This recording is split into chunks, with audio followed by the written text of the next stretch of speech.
निकालना होगा। क्या समाधान निकालोगे नमन तुम? देखा नहीं उस चांद ने हमें क्या कहा है? इस गांव को छोड़कर चले जाओ। भीमा भैया, आपको जाना है तो जाओ, मैं ये गांव छोड़कर कहीं नहीं जाऊंगा। ये मेरा गांव है, मैं एक शैतान से डरकर गांव नहीं छोड़ सकता। ऐसा कहकर नमन वहाँ से चला जाता है। रात होते ही वही खूनी चांद फिर से निकलता है और बोलता है, तुम गांव वाले लगता है ऐसे नहीं जाओगे। अगर ऐसा है तो मरो फिर।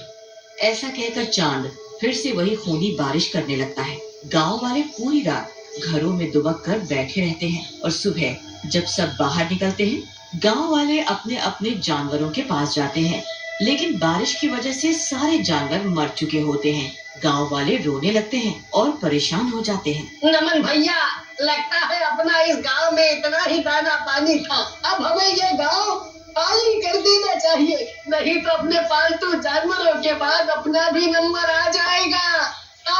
ऐसा कहकर भीमा और उसके पीछे सभी गांव वाले वहाँ से चले जाते हैं। तभी नमन का बेटा राजू वहाँ आता है और नमन से कहता है, पिताजी, मुझे आप पर गर्व है, आप सचमुच में बहादुर हैं, मैं आपके साथ ही रहूंगा।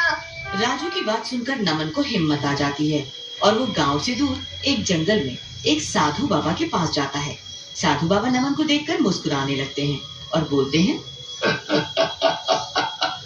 आओ नमन बेटा, आओ। इस दिन का तो मैं कई वर्षों से इंतजार कर रहा था। बाबा, आप मुझे कैसे जानते हैं? आप और मैं तो पहले कभी नहीं मिले। नमन बेटा, मैं तो तुम्हें तुम्हारे पिछले जन्म से जानता हूँ। ये सब जो हो रहा है तुम्हारे पिछले जन्मों का परिणाम है। दरअसल तुम पिछले जन्म में इस गांव के राजा थे और ये चांद रूपी शैतान जो है वो दूसरे राज्य का राजा था। लेकिन बाबा, अगर ये मर गया था तो ये चांद कैसे बन गया? लगता है नमन बेटा तुमने मेरी पूरी बात नहीं सुनी। अरे ये तांत्रिक शक्तियों में निपुण था और इसने अपनी तंत्र विद्या से चांद को बंदी बना रखा है। लेकिन बाबा, अब हम इससे कैसे निपटेंगे? अगर ऐसे ही रहा तो ये सबको मार डालेगा।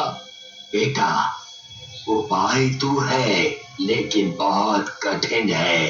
बाबा, कुछ भी हो, मैं लोगों की जान बचाने के लिए कुछ भी करूंगा। बेटा, तुम्हें अपने बेटे राजू के अंदर मेरी आत्मा को जाने देना होगा, क्योंकि चांद के पास जाकर ही उस शैतान को मारा जा सकता है। नमन के हाँ करते ही साधु बाबा अपने प्राण त्याग देते हैं और उनकी आत्मा नमन के साथ जाती है। रात में चांद गांव में फिर निकलता है। नमन छत पर राजू के साथ खड़ा होता है, लेकिन तभी साधु बाबा की आत्मा राजू के अंदर प्रवेश कर जाती है और नमन को दूर धक्का दे देती है। दुष्ट शैतान, नमन को तू छू भी नहीं सकता, आज तेरी मौत पक्की है। ऐसा कहकर राजू चांद के मुंह के अंदर घुस जाता है। चारों तरफ जोर से रोशनी होती है और बहुत जोरों से बिजली कड़कती है। जब रोशनी हटती है तो शैतान की लाश नीचे पड़ी होती है और राजू बेहोश होकर नमन की गोद में गिरता है और सब गांव वाले भी वापस अपने गांव आ जाते हैं।